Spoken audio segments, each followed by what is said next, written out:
Lab's Instagram today. We're going to be talking about trash. I'm going to wait a few minutes to see who catches on. It's also raining outside, so I might just throw an umbrella up for a little bit because I'd rather you guys be outside than in my kitchen, which is very interesting, but we'll see. All right, welcome, welcome. Hey, Joseph. Welcome. Welcome. Hey, Victoria. I hope you guys are having a wonderful Tuesday.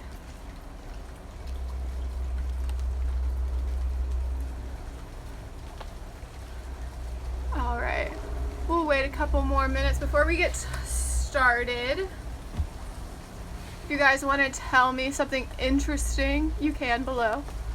Like your favorite color. There was some controversy of my favorite color on our Facebook page a couple weeks ago.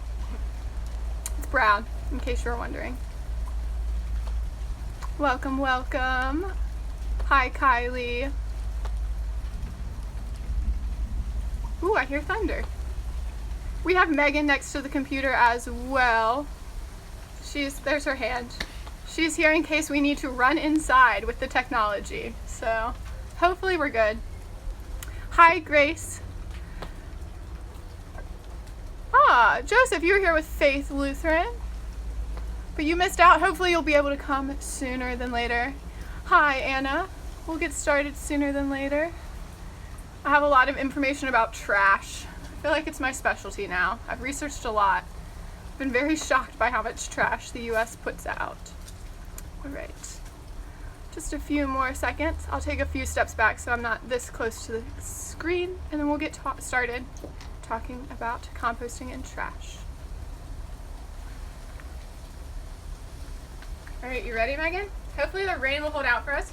Welcome to my backyard for those of you who are just kind of getting on. We got a papaya tree over there and my beautiful compost right behind. We'll be talking a lot today about trash and composting.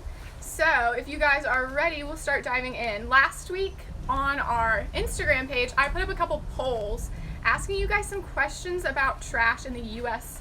alone. And our study by the Environmental Protection Agency was done in 2017. So they haven't done one since. So it's been about 3 years. So the statistics could be greater than, or they could be less than by now. But what we have from that information, I'm going to share with you guys right now. So I asked a question, and it was, how much total waste was generated in the U.S. in 2017? So that means all of our waste that's combusted for energy reserve, that's put in landfills, that's recycled, and also that's composted.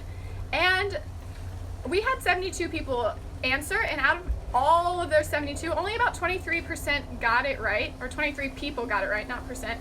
And that was 267.8 million metric tons of waste is produced in the US and gotten rid of every year.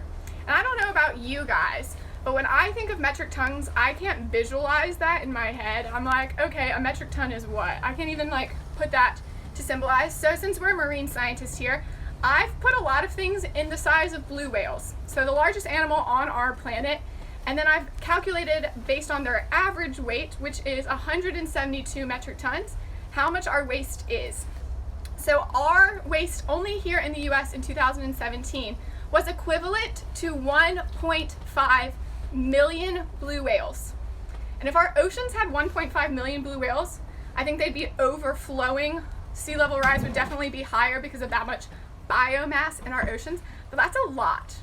When I was visualizing a blue whale, the largest animal on the planet, 1.5 million of them, that's an insane amount of waste we are producing a year. And about 4.5 pounds of trash is produced by each person every single day, which is wild. The second question I asked was what percentage of waste went into landfills?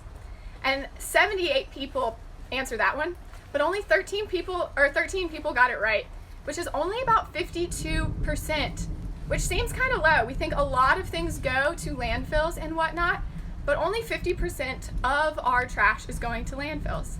13% is not being recycled or composted. It's instead going to combustion for energy reserve. So we burn our trash. We then heat up water with that heat and it creates steam, and then we use that for energy, which is a pretty cool way to get some energy. But the trade-off is we also get a lot of chemicals that aren't naturally found in our atmosphere coming from all of those plastics, all of those metals, all that stuff being burned is entering our atmosphere. So I'm glad not that much is put in there, only about 13%, which equals out to be about 65% of our whole waste is going either to a landfill or being burned, which is pretty amazing. Most countries can't say only 65% of their waste is being burned and or going to a landfill. It's usually a whole lot more. So what else is that 35% made out of? And a lot of it is recycling. So I asked a question, which product was being recycled most in the US? And we had paper and paperboard, we had metal, we had glass and wood, and then we also had plastic. And this statistic actually shocked me the most, because when I think of what I recycle a lot of plastic. The things my berries come in, milk jugs, all of that stuff that I buy is mainly plastic that I'm recycling. However, close to 50% of what we recycle and what we compost is paper and paperboard. So anything made from a tree or recycled paper, we're recycling again, which is pretty amazing. But the sad side of it is only 3.1% of all of the plastic that's being wasted, or not all of the plastic, all of the stuff that's being recycled is only plastic. Only 3.1%. And if we were to look at the metric tons of that, it's only about 3 million metric tons, which doesn't seem like a lot. But if we equivalent it back to our blue whales, it's 17,000 blue whales of plastic is being recycled every year. And that's a lot. Pretty much the whole world that is looking at blue whale populations, they think it's under 15,000. So we have more plastic being recycled than there are even blue whales out there by weight, which is pretty amazing. But on the other side of that, when we look at what's in the landfills, when we break down the percentages of what we're throwing away, 19% of that is plastic, which is about 26 million metric tons or 153,000 blue whales, which is pretty wild. I wish we had 153,000 blue whales in our oceans, but that's really the sad part of why I want to talk about composting and reducing waste, is because there's a lot of things that we as a society can do to help reduce that.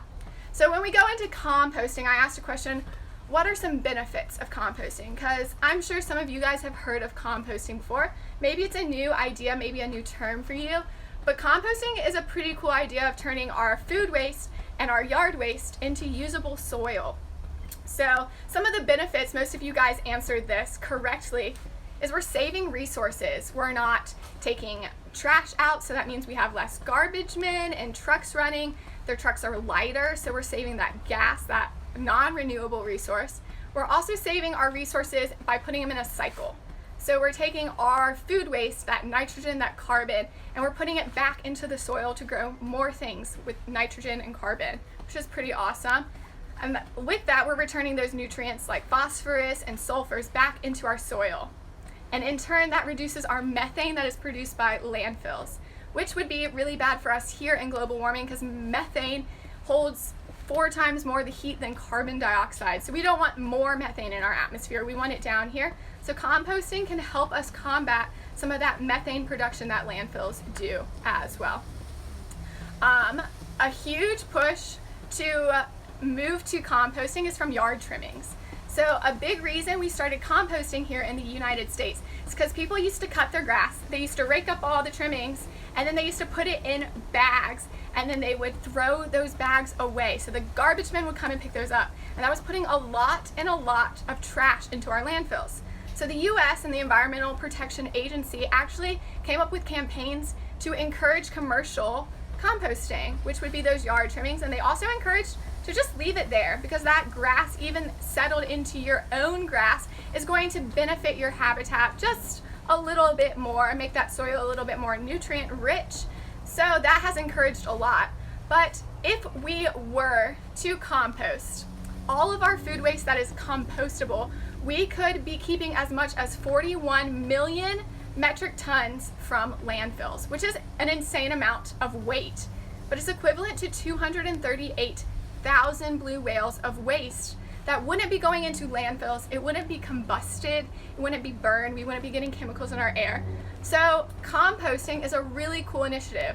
I have a fact that's on the screen behind me that I want to read word for word because I think it's pretty amazing, this statistic. It says in 2017, only 6.3% of food waste was diverted from landfills to incinerators for composting. Only 6.3% of that 41 million metric tons was going to composting.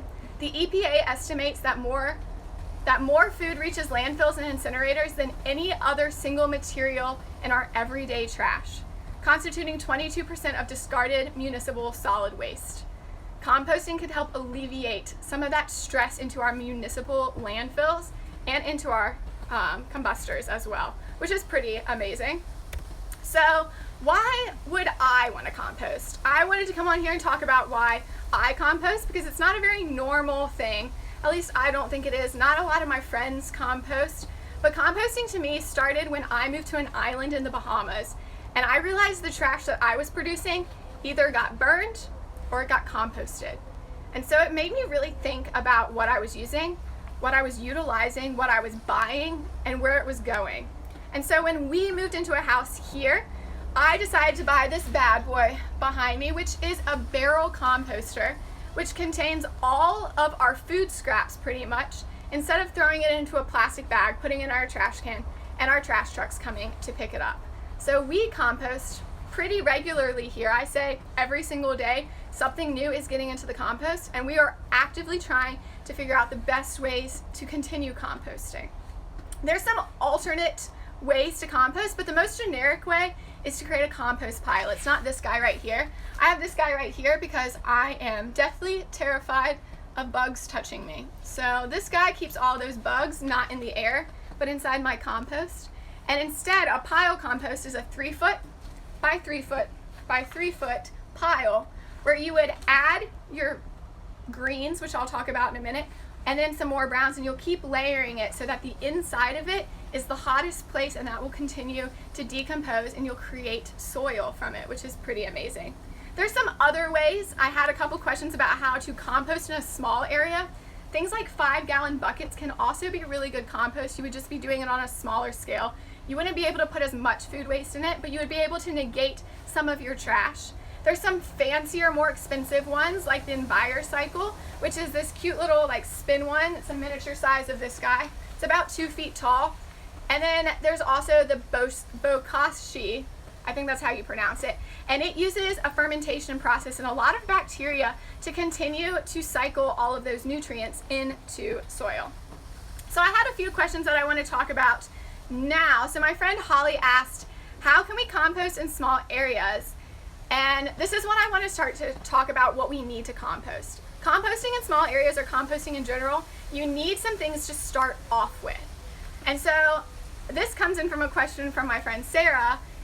What do we compost? So there's a lot of science behind composting, and it's a combination of two things. It's nitrogen and carbon, or our browns and our greens. So our nitrogen are our browns, and our greens are our carbons. And it's the mixing of those that creates our new soil. So through the breakdown of all of that, we create a fresh new soil. Nitrogens are things like leaves that are dried out, things like pine needles or straw. Megan and I and our other roommate Anna use a lot of paper bags. So we get our groceries in brown paper bags, and we'll rip those up and throw them into our compost because it's a really easy way to add brown.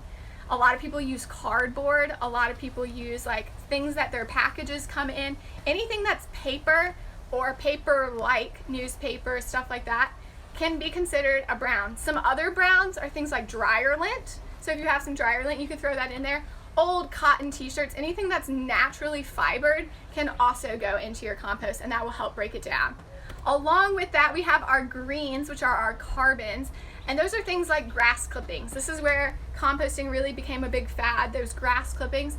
It's also things like these guys right here. I have some for you guys, are vegetable and fruit trimmings. So I had strawberries for lunch. Megan had some blackberries. Some of them weren't looking too hot, so she threw them on my plate. And then we have some lemons and some lime slices as well. Other things that can go in as greens are eggshells and any animal manure that isn't your pet. So things like cows, rabbits, sheep, horses, that stuff can go into your compost because that will make a natural fertilizer.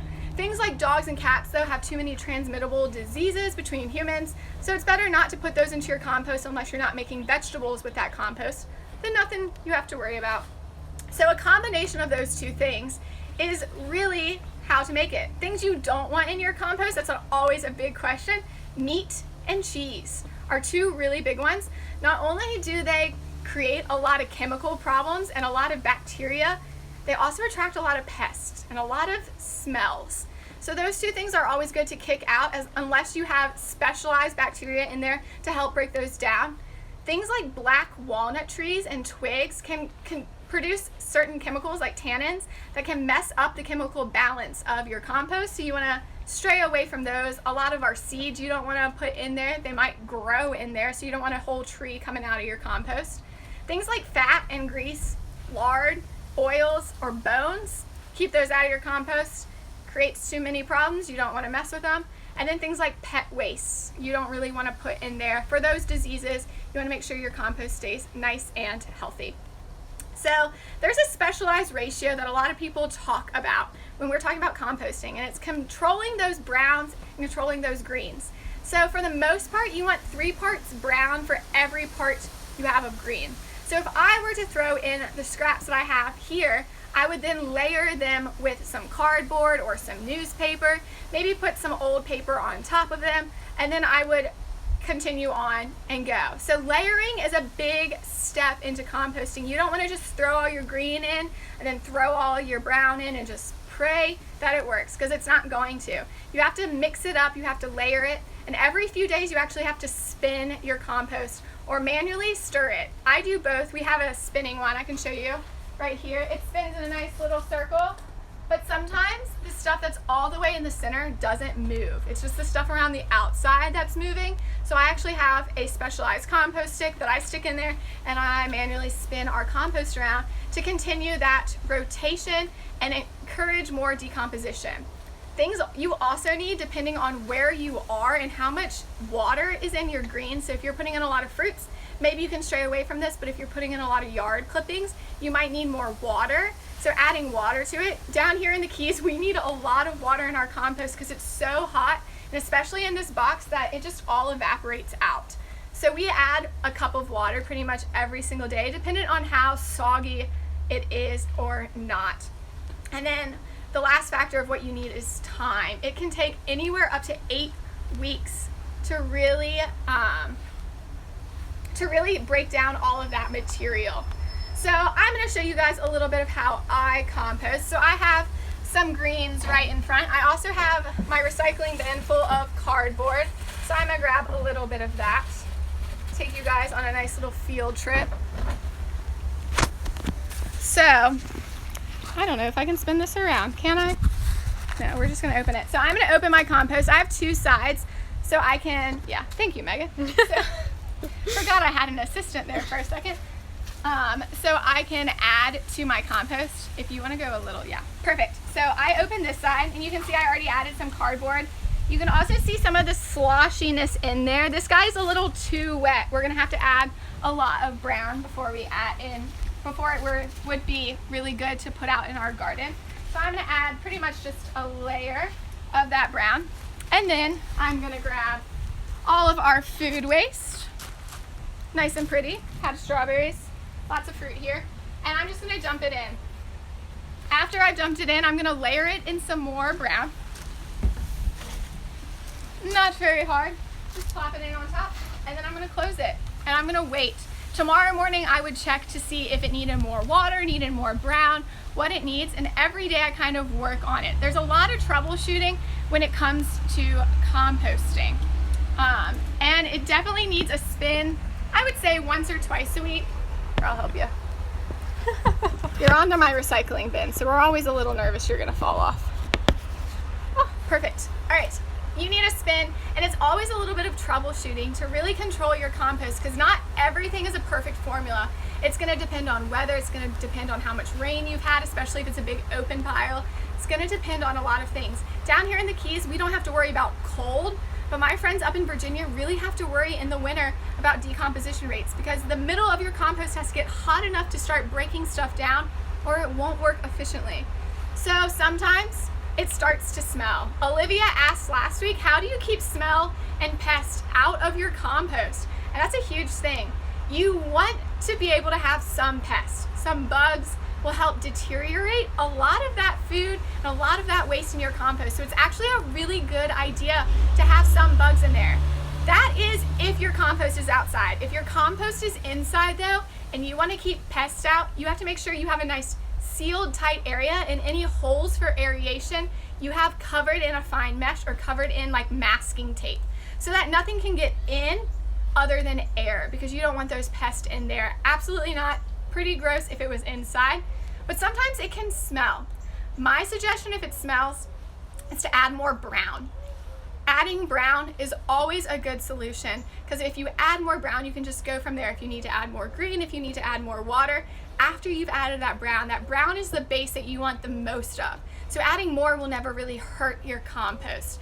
I always tell my roommates that my compost smells a lot like soil. I'll walk in and I'll be like, woo, the compost smells like soil today. And that's a good sign. Your compost should smell like gardening soil. If it doesn't, you need to think about maybe where your ratios, if you've been adding a lot of green lately, if you haven't been watering it, if it's been super hot, all of those things come in together. And I would say the best way I've learned is Google. Googling and the resources online and YouTube videos, all of those are good resources for you to kind of troubleshoot for your area, because there's people who compost all over the country, all over the world, who understand those problems as well.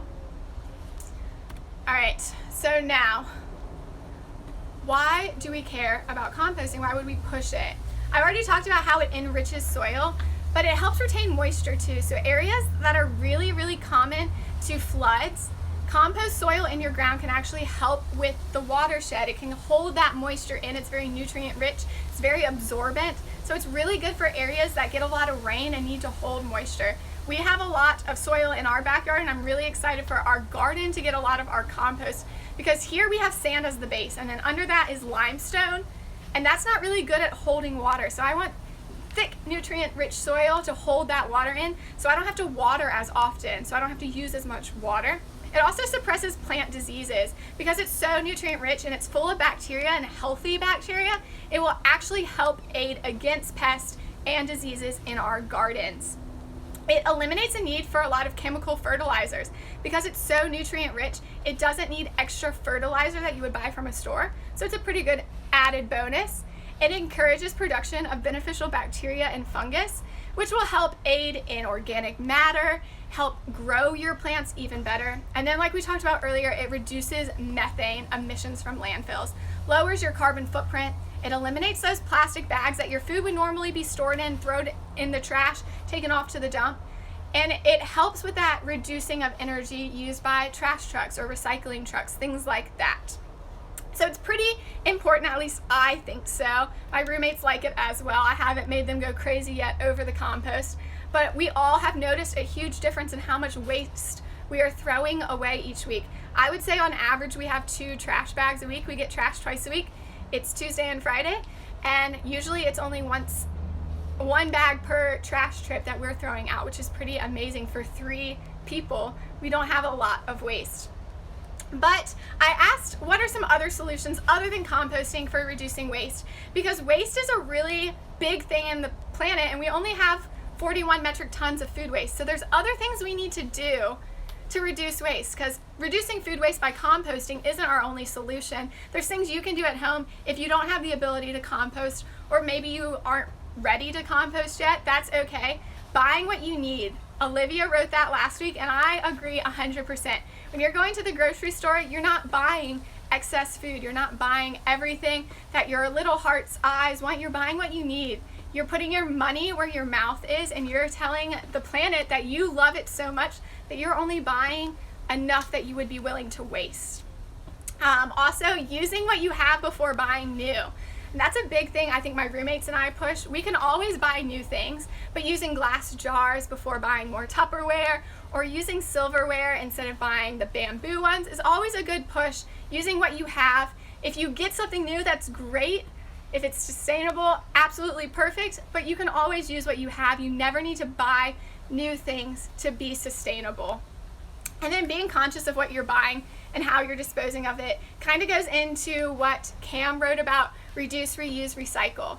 Being a conscious buyer, saying, oh, if I buy this in this jar, I can use it for another thing. If I buy it without plastic, then I'm not using that plastic anymore. All of those things are good. My friend Sarah always reminds me to use what I have. So if I'm throwing a party, to use the dishes in my cabinet and not buy paper ones, or to use the silverware and the cups when I'm going out to restaurants and I know I'm taking food out, to take that there with me so I'm not using new resources, I'm using what I have. Together, we as a society can reduce overall trash and waste levels by just tweaking our everyday mindset of how we view our waste, which is pretty amazing. So right now I'm going to answer some questions. I have some from before. Maureen asked, how do we start a simple compost at home? And I would say it definitely just depends on your home. If you have a backyard like we do, I love this barrel one. I got it off Amazon. I have a friend who uses it who loves it as well.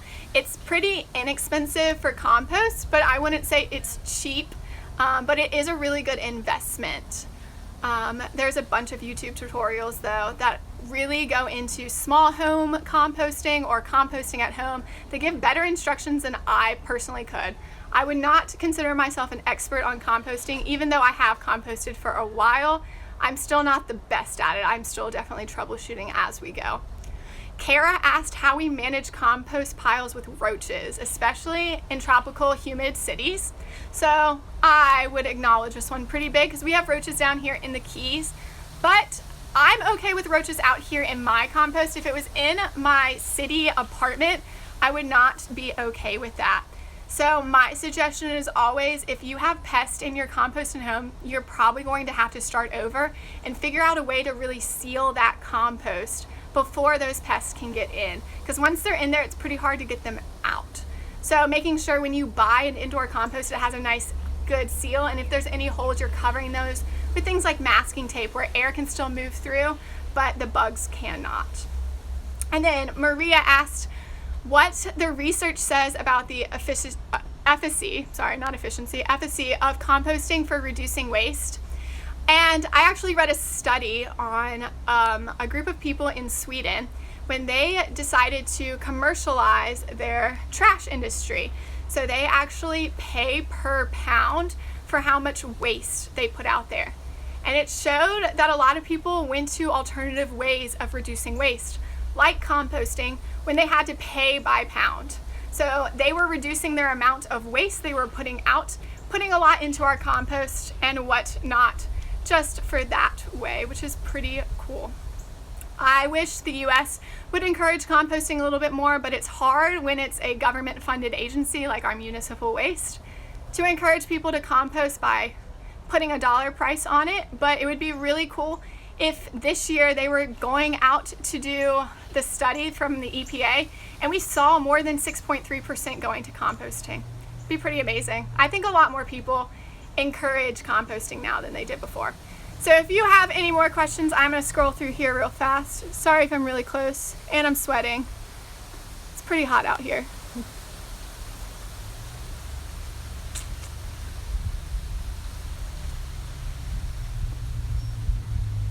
All right, any more questions? If not, I'll sign off really shortly.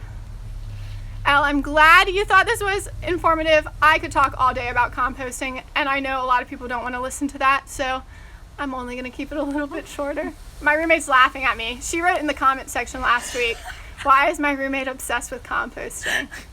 Yeah, I'm offended she didn't read it out. Yeah. Although she just did, technically. It's because I want to reduce our waste, Megan. Good job. All right, if that's all I have for today, I will see you guys tomorrow. I'm going to put up an infographic right after this on our Insta story of what's a green versus what's a brown. If you want to start getting composting, it's a great way to really understand the differences between those two. But if not, we'll see you guys soon. I hope you have a good rest of your day. Bye, you guys. Hi everyone, I hope that you have been enjoying watching and learning from and interacting with these videos that Marine Lab has been able to put out during our COVID-19 closure. We know that everyone has been impacted in some way and we have felt so much support from our community. Please continue supporting us by donating through marinelab.org or even just by sharing this video. We miss our students so much, but we are really happy that we've been able to continue connecting virtually.